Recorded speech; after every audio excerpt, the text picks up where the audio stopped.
Ibu buka dalam kitab Mazmur pasal yang ke-92.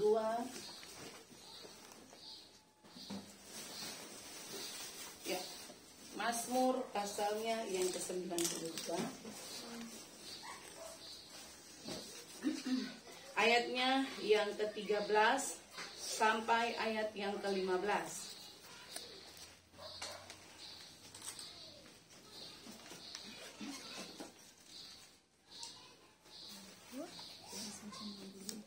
Mazmur pasal yang ke-92.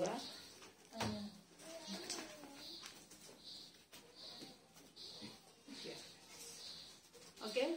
Mazmur pasal 92 ayat yang ke-13 sampai ayatnya yang ke-15. Amin. Sudah? Semua sudah dapat? Amin. Iya. Ini karena cuma 3 ayat. Mari kita baca sama-sama. 2, 3. Orang benar akan bertunas seperti pohon korma, akan bersumur seperti buah aras di Libanon. Mereka yang ditanam di bait Tuhan akan bertunas di dataran Allah kita. Pada masa tua pun mereka masih berbuah menjadi tumbuh dan segar. Amin. Amin. Amin. Amin. Ya, ibu-ibu semua yang Tuhan Yesus kasihi, hari ini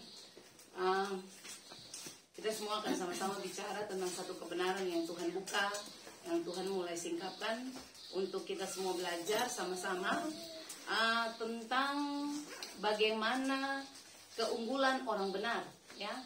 Jadi orang ikut Tuhan pasti ada sesuatu yang unggul. Amin. Jadi hari ini kita akan belajar tentang bagaimana keunggulan orang benar, ya. Nah, kalau bicara tentang kata unggul, itu berarti gini, ada sesuatu yang sangat baik. Unggul itu artinya menonjol, unggul itu artinya ibu-ibu dan beta adalah orang-orang yang memang dipilih khusus. Amin, amin. Ya. Jadi beta berharap ibu-ibu boleh simak ini pengajaran baik-baik karena ada satu kebenaran yang perlu kita belajar sama-sama untuk dapat memahami tentang apa yang Tuhan sedang ajar. Nah, mari lihat sama-sama. Waktu ibu-ibu baca firman ini dari Mazmur pasal 92 ayat 13 sampai ayat yang ke-15 ini, Alkitab memulai firman ini dengan kata seperti ini, orang benar itu akan bertumbuh seperti pohon korma. Nah, mari coba ibu-ibu perhatikan sebelum kita akan sama-sama belajar tentang apa yang firman Tuhan maksud. Yang dikatakan orang benar itu sebenarnya seperti apa? Mungkin ibu-ibu sekarang, ibu-ibu sudah pernah dengar kata ini, orang benar. Tapi apa yang Alkitab kasih tahu, apa yang Alkitab ajar tentang orang benar, ya? Jadi kategori orang benar itu seperti apa? Nah, coba ibu-ibu perhatikan. Orang benar itu, coba ibu-ibu lihat, itu diambil kata benar yang ada di ayat 13 itu diambil dari kata Ibrani, namanya kata tsadik, ya, T-S-A-D-D-I-K. Gimana nih? Tsadik, T-S-A-D-D-I-K,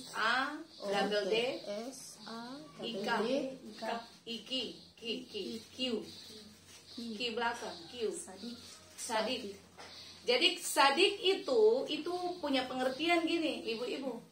Tsadik dalam bahasa Ibrani punya pengertian adalah orang yang berpihak kepada kebenaran firman Allah. Jadi waktu Alkitab bilang orang benar, ibu-ibu ingat kata ini. Artinya adalah orang yang selalu berpihak pada kebenaran firman Allah. Jadi orang yang hidupnya berpatokan pada firman Allah. Amin. Itu kategori orang benar, ya. Kemudian tsadik punya pengertian berikut gini, ibu-ibu. Orang yang berpegang pada kebenaran. Jadi tadi berpihak pada kebenaran, yang kedua berpegang pada kebenaran. Itu kategori orang benar. Jadi kalau ibu-ibu dikatakan orang bahwa Ale itu orang benar. Ya, kalau ketong hidup sesuai kebenaran firman, itu kategori orang benar. Amin. Amin. Kalau ibu-ibu dan beta menghidupi firman, ibu-ibu dan beta ikut apa yang firman Tuhan bilang, itu ketong orang benar. Mengapa penting ketemu mesti belajar belajar firman ini? Karena ada banyak orang yang sekalipun sudah bertobat, yang sudah tiap hari ibadah, tapi yang paham tentang siapa itu orang benar.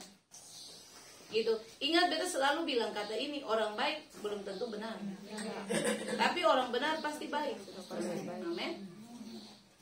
Tiap hari ibadah, tiap hari ke gereja, tiap hari melakukan perbuatan-perbuatan yang menurut menurut ibu-ibu dan beta itu perbuatan yang baik, tapi belum tentu itu perbuatan benar. Setuju? Makanya Alkitab kasih garis tegas, kalau mau bilang orang benar itu berarti gini, orang yang berpihak pada kebenaran firman. Kalau mau bilang orang benar itu orang yang cuma pegang firman. Di luar itu bukan orang benar. Mungkin baik dia dapat, tapi benar tidak. Oke. Jadi sampai di sini ibu-ibu bisa paham ya? Nah, mari gini ibu-ibu perhatikan. Alkitab itu selalu pakai standar gini. Ibu-ibu kita selalu bilang kalimat ini. Kalau ibu-ibu belajar Alkitab paling banyak bicara tentang orang benar. Alkitab tidak pernah bicara tentang orang baik. Tapi Alkitab selalu bilang orang benar. Makanya ibu-ibu dan beta adalah orang yang perlu belajar untuk hidup dalam kebenaran. Memang hidup dalam kebenaran itu bukan hal yang mudah. Tetapi ketika ibu-ibu mampu belajar firman dengan benar lalu menghidupi kebenaran itu, ibu-ibu bisa hidup dalam kebenaran. Amin. Beta kasih contoh. Ibu-ibu dulu adalah orang-orang yang baik saja.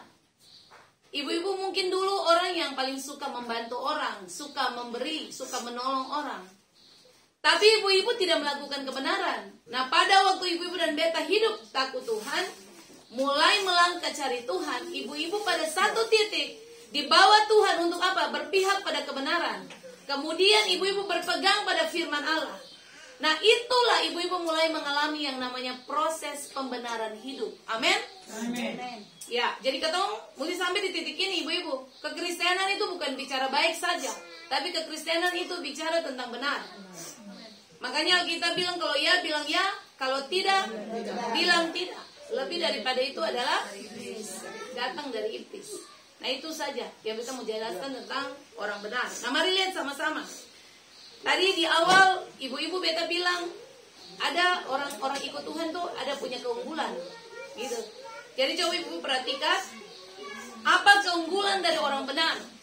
Keunggulan orang benar itu apa? Yang pertama ibu-ibu, yang pertama Alkitab bilang begini, orang yang dia punya hidup berpihak pada firman, orang yang dia punya hidup berpegang pada firman, itu dia pasti akan bertunas. Katakan amin. Alkitab bilang orang benar itu akan bertunas seperti pohon korma. Nah, coba ibu-ibu lihat kata itu. Kata bertunas itu, ibu-ibu, diambil dari kata Ibrani, itu yang artinya gini, sagah, kata sagah. Jadi kata bertunas di dalam ayat yang ibu-ibu baca itu diambil dari kata Ibrani sagah. Oke?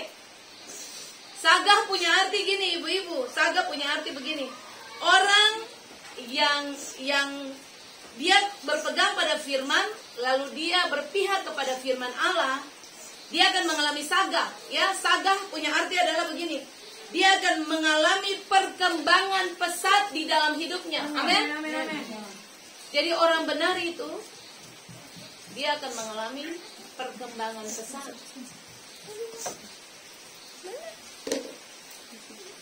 Ya, coba ibu perhatikan. Oke. Jadi kata bertunas itu diambil dari kata Ibrani sagah, yang punya arti begini, mengalami peningkatan, mengalami pertumbuhan, mengalami perkembangan pesat. Itu sagah. Jadi Alkitab kasih tahu ibu-ibu dan beta begini, kalau orang hidup kategori orang benar, dia pasti bertunas. Tunas yang di situ sagah. Sagah itu maksudnya begini, dia akan mengalami pertumbuhan pesat, dia akan mengalami peningkatan hidup, dia akan mengalami sesuatu yang naik, bukan turun. Itu kata sagah. Amin. Jadi ingat baik, ketika katong masuk kategori ini, cek ulang, katong punya hidup tidak mungkin turun lagi. Amen. Kalau ibu sampai di kategori ini, sampai kategori berpihak pada firman, pegang firman. Sekalipun dunia bilang begini, bilang begitu, tapi ibu-ibu tetap fokus kepada firman Allah. Ibu-ibu punya hidup akan naik, bukan turun. Ibu-ibu tidak akan pernah mengalami yang namanya stagnasi. Orang tidak pernah mengalami stuck waktu orang itu hidup berpegang pada firman. Setuju?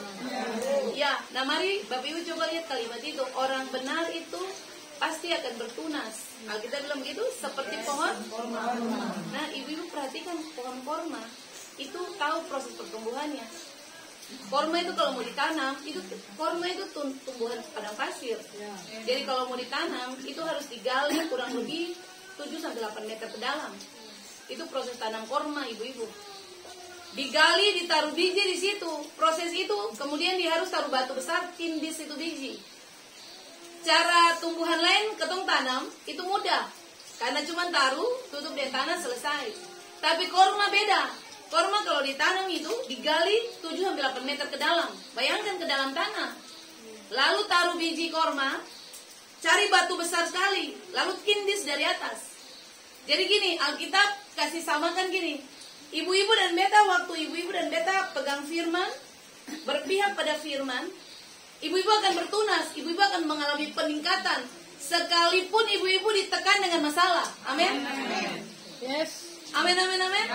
Korma punya proses tumbuh tuh ibu-ibu luar biasa. Satu-satunya tumbuhan yang mengalami pembentukan proses pertumbuhan itu cuma pohon korma. Karena saya nggak ada tumbuhan di dunia ini yang orang tanam taruh batu di bawah, tindis itu pohon di atas.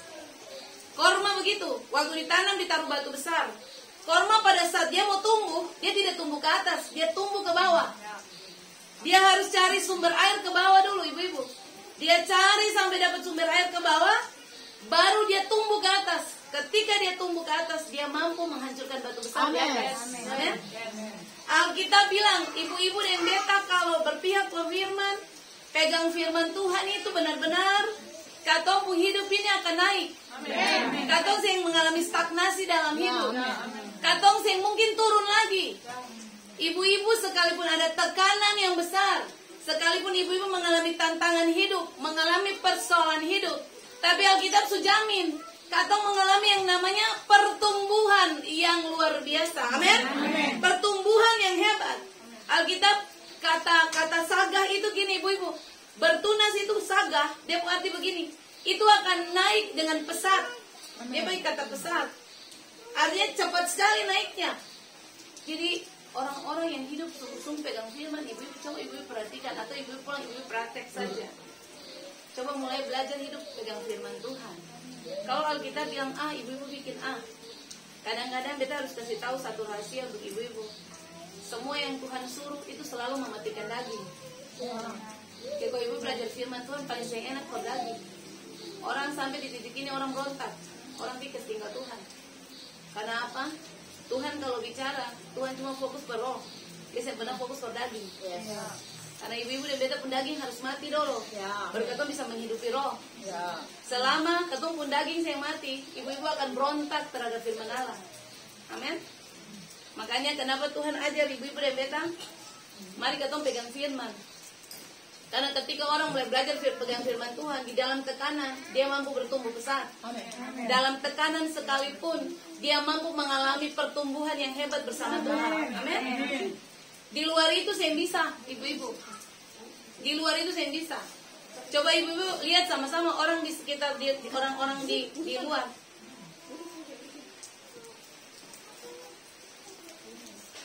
Ya. Coba ibu-ibu perhatikan orang-orang di luar Tuhan, orang-orang yang saya hidup dengan Tuhan, orang-orang yang tidak berpegang pada firman, pada satu titik, dalam punya hidup akan hancur. Karena itu firman sudah bilang. Mungkin kelihatan hari-hari ini ibu-ibu perhatikan orang yang hidup, yang pegang firman tuh hidupnya baik-baik saja. Tapi kita mau kasih tahu ibu-ibu, Alkitab bilang orang fasik itu cuma tinggal tunggu waktu. Tunggu waktu untuk dia jatuh. Amin.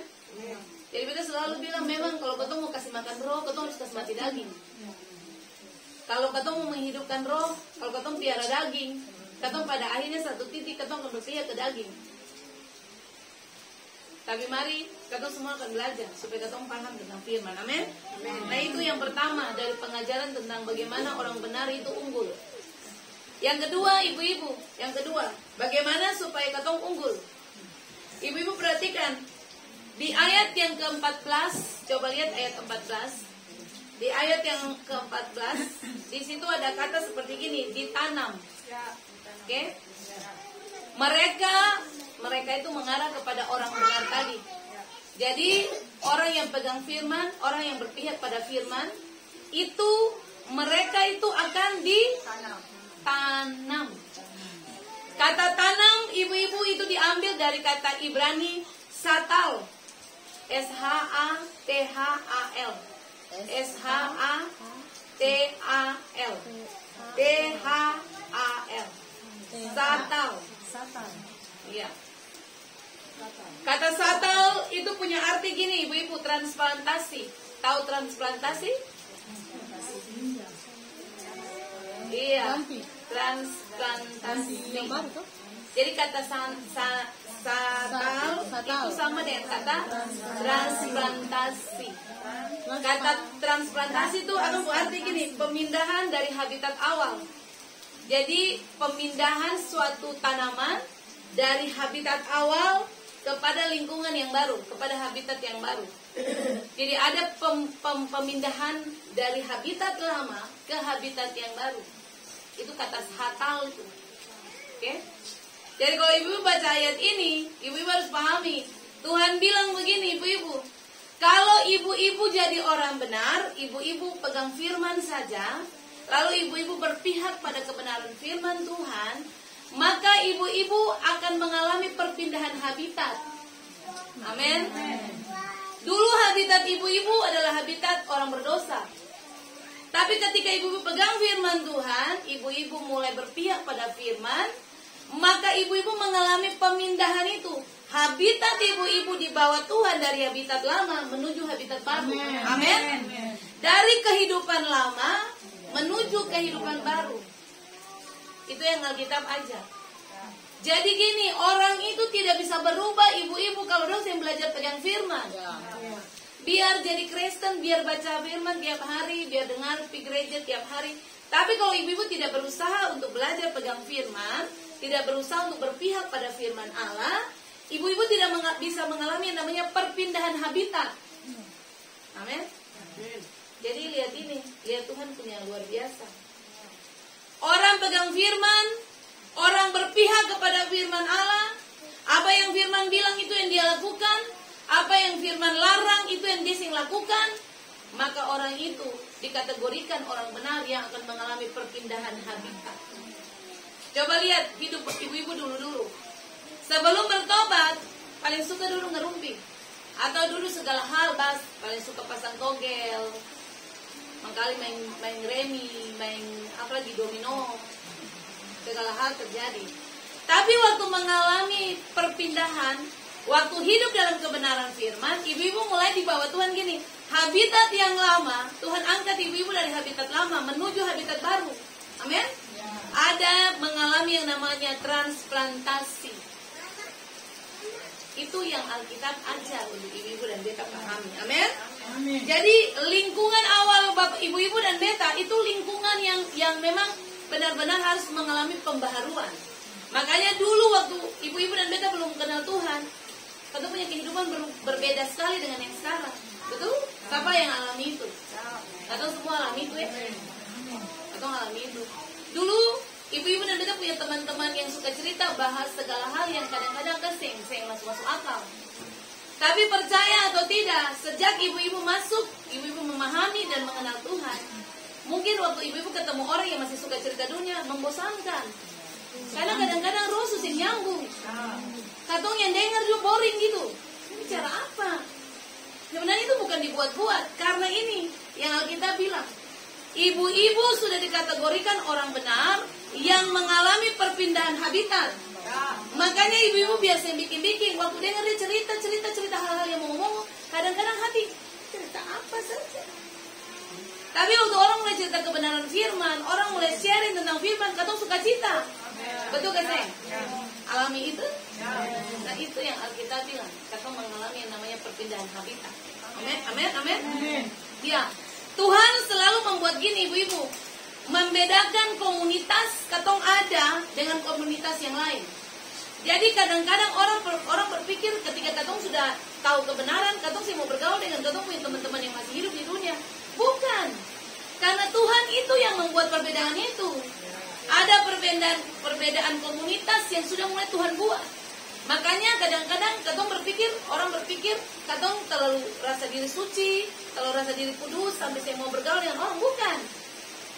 Karena Tuhan sendiri yang mengangkat ibu-ibu. Karena kata ini dia bilang gini, Tuhan itu orang yang ditanam itu kan mengalami transplantasi, pemindahan habitat, pemindahan komunitas. Sehingga ketika katong ketemu dengan katong punya komunitas yang punya satu DNA, punya satu roh, katong seperti keluarga, betul ke Seng? Padahal kalau mau bilang, katong sih terlalu ada hubungan apa-apa. Tapi waktu katong ada dalam satu komunitas yang memang telah mengalami pembaharuan itu, transplantasi itu, hidup katong semua berubah. Katong semua kayak orang-orang yang memang benar-benar mengalami Tuhan yang penuh dengan sukacita. Amin. Bisa berikan tepuk tangan buat Tuhan Yesus. Nah ini yang kita ajar untuk ibu-ibu dan beta. Jadi hal pertama tadi adalah ketika orang hidup dalam kebenaran, orang apa tuh? Mengalami peningkatan yang besar. Orang tidak stuck dalam hidup. Yang kedua, orang akan mengalami transplantasi, pemindahan habitat, pemindahan komunitas baru. Ya. Nah, ibu-ibu perhatikan, coba lihat ayat terakhir, ayat 15. Ibu-ibu kalau baca ayat 15, ibu-ibu perhatikan dia punya permainan kalimat di situ. Ayat 15. Ayat 15. Pada masa Ya. mereka masih berubah menjadi kudus dan segar. Ya. Coba ibu-ibu perhatikan ya. Alkitab bilang begini ibu-ibu, kalau ibu-ibu dan beta jadi orang benar, masa tua pun katong masih berbuah. Coba beta tanya ibu-ibu, logikanya kalau orang tambah tua, orang bisa produktif kasih? Kalau orang tambah tua, orang sing produktif, gitu ya? Waktu masih muda, orang produktif, bikin segala sesuatu dia bisa. Cekatan ibu-ibu. Oh, menyimpang kiri kanan segala rupa macam. Tapi pada waktu dia mengalami masa tua, Alkitab pakai kata tua di situ dia pengertian gini, masa beruban rambut.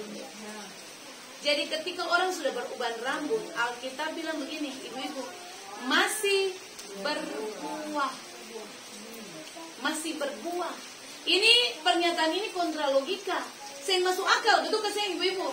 Dapat di dunia mana orang tua produktif?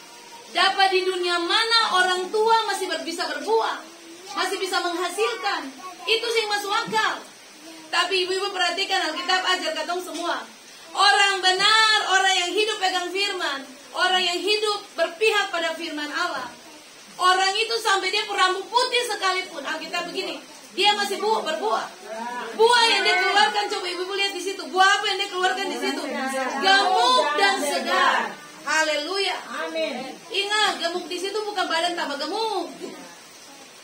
Bukan segar, awet muda, bukan. Ibu mari kita kasih tahu. Kata gemuk itu diambil dari kata Ibrani dasen. Dasen. Ya, dashen pakai H, dashen. Jadi kata dashen punya arti gini, kaya.